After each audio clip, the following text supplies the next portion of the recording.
बिस्मिल्लाहिर्रहमानिर्रहीम। अज़ीज़ तलबा व तालिबात, अस्सलामु अलैकुम। मैं हूं आपका chemistry teacher Ehsan Afroz, class नहम केमिस्ट्री बाब नंबर 1। आज हम पढ़ेंगे एलिमेंट्स, उनका तारीख़ी पस मंज़र और इसके साथ एलिमेंट्स किन हालतों में पाए जाते हैं, कहाँ पे पाए जाते हैं, और इसके साथ साथ हम पढ़ेंगे कि एलिमेंट्स अपनी खसूसियात के लिहाज से कितने हिस्सों में तकसीम होते हैं। तो आइए चलते हैं ग्लास बोर्ड की तरफ।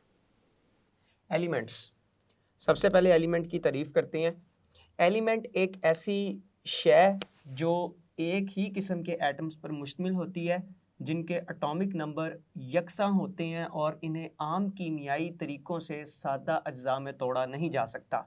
शय हम पहले भी पढ़ के आए हैं, खालिस मादे को शय बोला जाता है। तो इससे ये ज़ाहिर हो रहा है कि एलिमेंट मादे की एक खालिस शक्ल है जो एक ही किस्म के एटम पर मुश्तमिल होगी। मिसाल के तौर पर मेरे पास ये एक गोल्ड का टुकड़ा है। इस गोल्ड के टुकड़े के अंदर जितने भी एटम्स होंगे वो सारे के सारे गोल्ड के होंगे। तो इससे ये बात साबित हो रही है कि एलिमेंट सबसे छोटा ज़र्रा नहीं है, बल्कि एलिमेंट बज़ाते खुद एटम्स के मिलने से बना हुआ है। तो मैंने कहा ऐसी शय जो एक ही किस्म के एटम्स पर मुश्तमिल होगी और इन तमाम के एटॉमिक नंबर भी एक जैसे होंगे। एटॉमिक नंबर हम कहते हैं प्रोटॉन्स की तादाद को। अब चूंकि सारे के सारे एटम एक जैसे हैं तो उनके प्रोटॉन्स भी एक जैसे ही होंगे, उनकी तादाद सेम होगी, एक जैसी होगी। और प्रोटॉन्स की तादाद एक जैसे होने से इन तमाम एटम्स के एटॉमिक नंबर भी आपस में यकसा होंगे और हम इनको आम कीमियाई तरीक़ों से सादा अज्जा में नहीं तोड़ सकते। एलिमेंट को मज़ीद किसी सादा यूनिट के अंदर तोड़ा नहीं जा सकता। मैं एक मिसाल देता हूँ इस बात को वाज़ह करने के लिए कि मेरे पास एक बेरिलियम का एटम है, इसके ऊपर मैं बौछार करवाता हूँ अल्फ़ा पार्टिकल्स की। तो अल्फ़ा पार्टिकल्स की बौछार के नतीजे में जो बेरिलियम एटम है ये तब्दील हो जाता है कार्बन में और साथ में न्यूट्रॉन भी बनता है। तो आप देख सकते हैं कि मैंने इस एलिमेंट को किसी दूसरे के अंदर तब्दील कर दिया और एक केमिकल रिएक्शन हुआ। लेकिन यहाँ पे हम कह रहे हैं कि हम इनको कीमियाई तरीक़ों से सादा अज्जा मतलब किसी और एलिमेंट में तब्दील नहीं कर सकते। तो यहाँ पे हम बात कर रहे हैं आम कीमियाई तरीक़ों से। तो ये एक आम रिएक्शन की मिसाल मैंने आपके सामने नहीं रखी, मैं ये बात कर रहा हूँ न्यूक्लियर रिएक्शन की। ये ख़ास किस्म का रिएक्शन है। तो ख़ास किस्म के रिएक्शन में तो ये काम करवाया जा सकता है कि एक सादा जुज़ को किसी दूसरे सादा जुज़ के अंदर, किसी दूसरे सादा एलिमेंट के अंदर तब्दील करवाया जा सकता है, लेकिन आम कीमियाई तरीक़ों से इस काम को वक़ूअ पज़ीर नहीं करवाया जा सकता। तो एलिमेंट ऐसी शय हैं जो एक ही किस्म के एटम्स पर मुश्तमिल होती हैं, जिनके एटॉमिक नंबर यकसां होते हैं और इनको आम कीमियाई तरीक़ों से सादा अज्जा में तोड़ा नहीं जा सकता। मज़ीद आगे बढ़ते हैं। जब हम बात करते हैं इब्तदाई दौर की कि आज से कई सदियां पहले एलिमेंट्स को किस तरह से, इनकी तारीफ़ किस तरह से की जाती रही है, तो मैं थोड़ा सा तारीख़ी पस मंज़र आपके सामने बयान करने जा रहा हूँ। तो इब्तदाई दौर में एलिमेंट्स की तारीफ़, पहले मैं इब्तदाई दौर में एलिमेंट की तारीफ़ आपके सामने रखता हूँ यहाँ पर। तो इब्तदाई दौर में ये समझा जाता था कि एलिमेंट एक ऐसी शय है, एलिमेंट्स ऐसी शय है जिसको सादा अज्जा में तब्दील नहीं किया जा सकता।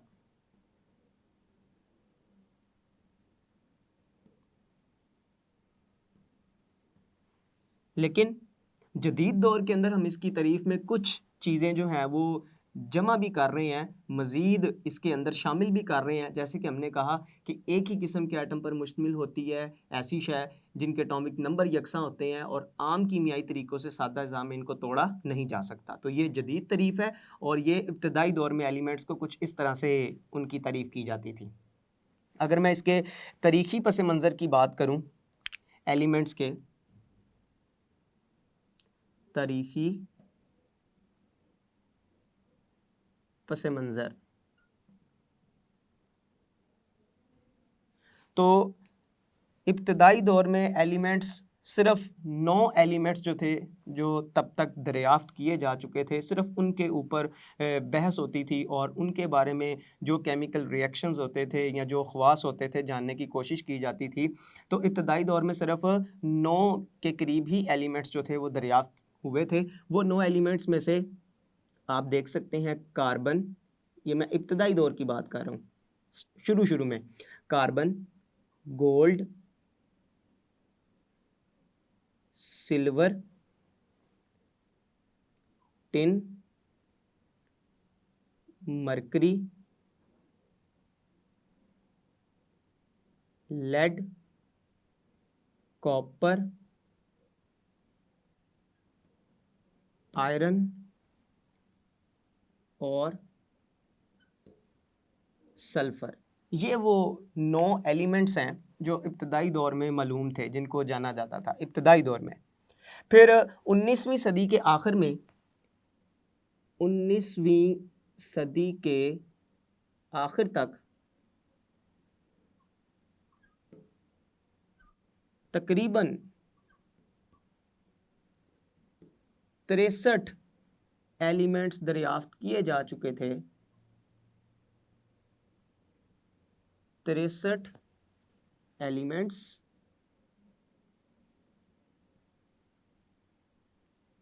दरियाफ्त किए जा चुके थे। और अगर मैं जदीद दौर की बात करूं, मौजूदा दौर की बात करूं, तो मौजूदा दौर में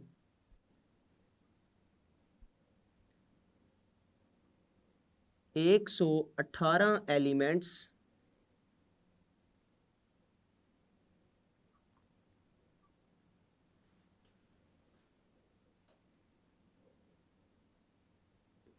दरियाफ्त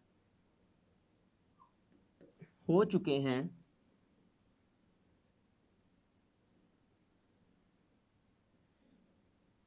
जिनमें से 92 एलिमेंट्स कुदरती तौर पर पाए जाते हैं।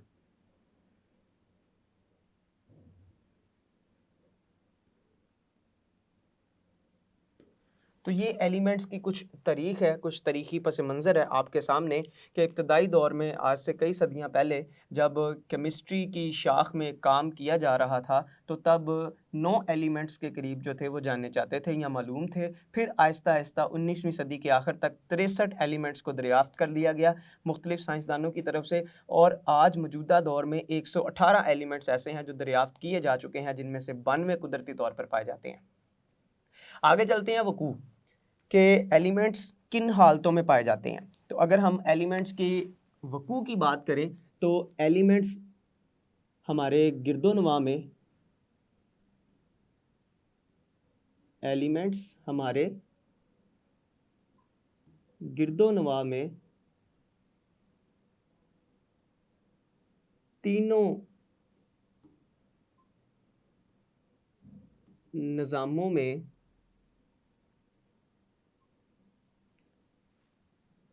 मुख्तलिफ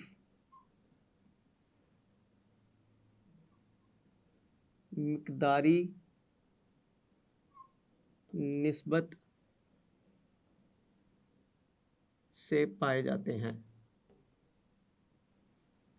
पहली बात, तीनों निज़ामों से मुराद, अगर हम बात करें कशरे अर्ज़ हमारी ज़मीन पर, समंदरों के अंदर और हमारी फ़िज़ा में, तो तीनों निज़ामों में, हमारे गिरदोनवा में ये तीनों निज़ाम पाए जाते हैं। तो इन तीनों निज़ामों के अंदर मुख्तलिफ मिक़दारों के अंदर ये एलिमेंट्स मौजूद होते हैं। दूसरे नंबर पर जो एलिमेंट्स हैं वो दोनों सूरतों के अंदर पाए जाते हैं, अलहदगी में भी और मुतहिद हालत में भी। तो एलिमेंट्स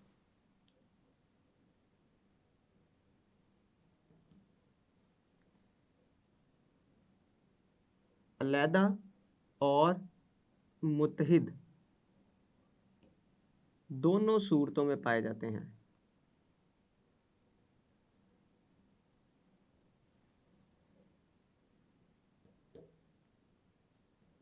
अब ये टेबल आपके सामने जो बना हुआ है, जो मुख्तलिफ निज़ामों के अंदर मुख्तलिफ एलिमेंट्स की मुख्तलिफ मिकदारी निस्बत को ज़ाहिर कर रहा है। आपने इस टेबल को अच्छी तरह से याद करना है। इसमें से कोई MCQ भी पूछा जा सकता है आपसे। जैसे कशरे अर्ज़ के अंदर अगर आप देखें तो ऑक्सीजन 47% पाई जाती है, सिलिकॉन 28% पाई जाती है, एलुमिनियम 7.8% पाई जाती है। इसी तरह से अगर हम समंदर के अंदर देखते हैं तो ऑक्सीजन 86%, हाइड्रोजन 11%, क्लोरीन 1.8%, और इसी तरह हमारी फ़िज़ा के अंदर सबसे ज़्यादा मिकदार नाइट्रोजन की है जो कि 78% है, ऑक्सीजन 21% है और आर्गॉन 0.99% पाई जाती है।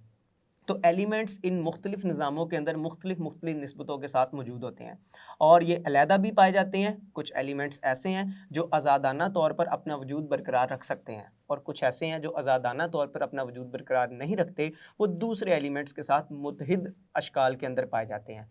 तो जितनी भी मेटल्स हैं वो चूँकि बहुत ज़्यादा रिएक्टिव होती हैं और रिएक्टिव होने की वजह से वो अलहदगी के अंदर नहीं पाई जाती बल्कि दूसरे एलिमेंट्स के साथ मुतहिद शक्ल के अंदर पाई जाती हैं। जबकि अगर हम अपने पीरियोडिक टेबल के आखिरी ग्रुप का मुतालिया करते हैं तो हमें पता चलता है कि जो नोबल गैसेज हैं वो आज़ादाना अपना वजूद भी बरकरार रख सकती हैं। तो एलिमेंट्स अलहदा और मुतहिद दोनों सूरतों के अंदर पाए जाते हैं। अगर हम बात करें एलिमेंट्स की हालतों की, तो एलिमेंट्स मादे की तीनों हालतों में पाए जाते हैं। हालतें,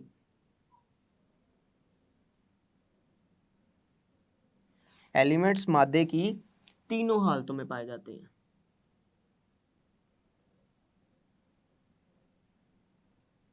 और मादे की तीन हालतें कौन कौन सी हैं?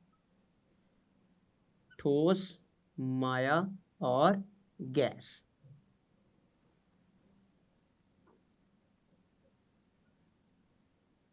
एलिमेंट्स मादे की तीनों हालतों में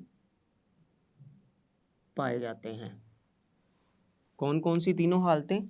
ठोस, माया और गैस।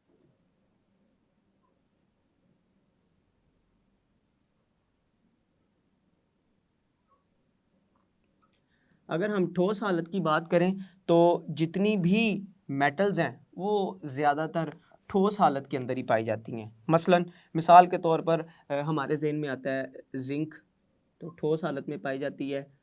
कॉपर ठोस हालत में, आयरन ठोस हालत में, और इसके अलावा बेशुमार।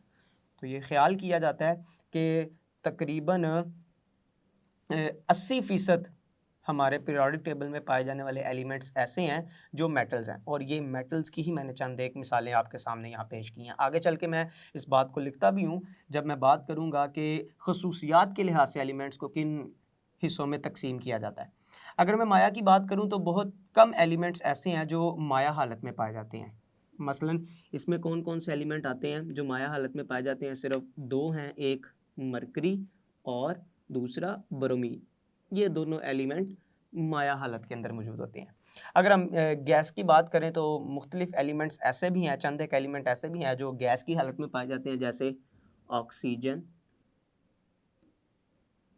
हाइड्रोजन,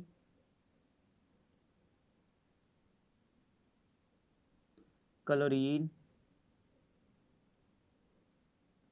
वगैरह। तो ज़्यादातर एलिमेंट्स जो हैं वो ठोस हालत में, दो एलिमेंट सिर्फ माया हालत में, और चंद एक एलिमेंट्स ऐसे हैं जो गैस की हालत में भी पाए जाते हैं। आगे बढ़ते हैं। अगर हम बात करें एलिमेंट्स की खसूसियात के लिहाज से उनको कितनी शाखों के अंदर तकसीम किया जाता है, तो मैं बात करने जा रहा हूँ क्लासिफिकेशन की। किसकी बुनियाद के ऊपर? एलिमेंट्स की खसूसियात की बुनियाद के ऊपर। तो खसूसियात की बुनियाद के ऊपर अगर मैं क्लासिफिकेशन की बात करूँ,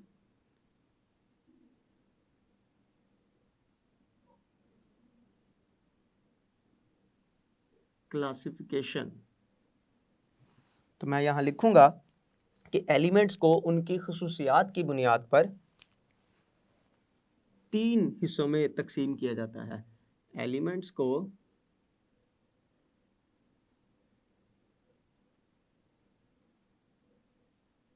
उनकी खसूसियात की बुनियाद पर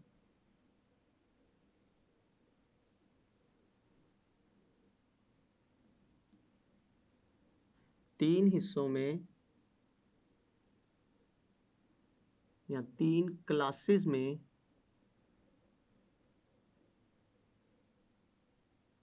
तकसीम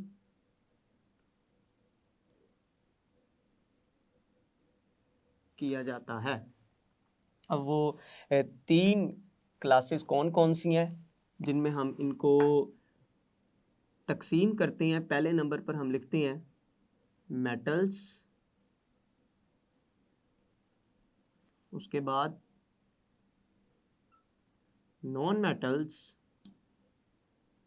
और तीसरे नंबर पर मेटलॉइड्स। ये एलिमेंट्स की खसूसियात को मद्देनज़र रखते हुए 3 क्लासेस बनाई गई हैं एलिमेंट्स की। पहले नंबर पर अगर बात करें तो मेटल्स, मेटल के अंदर जैसे गोल्ड, कॉपर, आयरन, सिल्वर वगैरह, ये सारी की सारी मेटल्स हैं। तकरीबन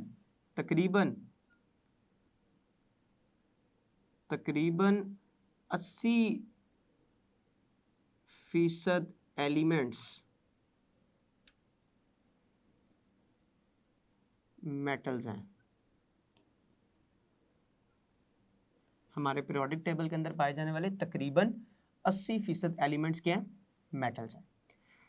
नॉन मेटल्स के अंदर आप लिख सकते हैं ऑक्सीजन, नाइट्रोजन,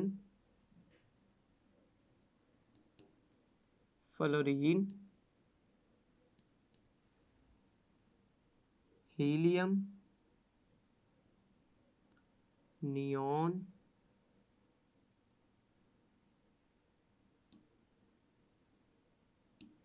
वगैरह। ये सारी की सारी नॉन मेटल्स हैं।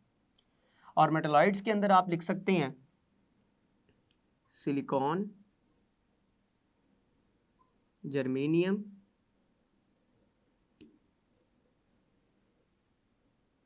एंटीमनी वगैरह।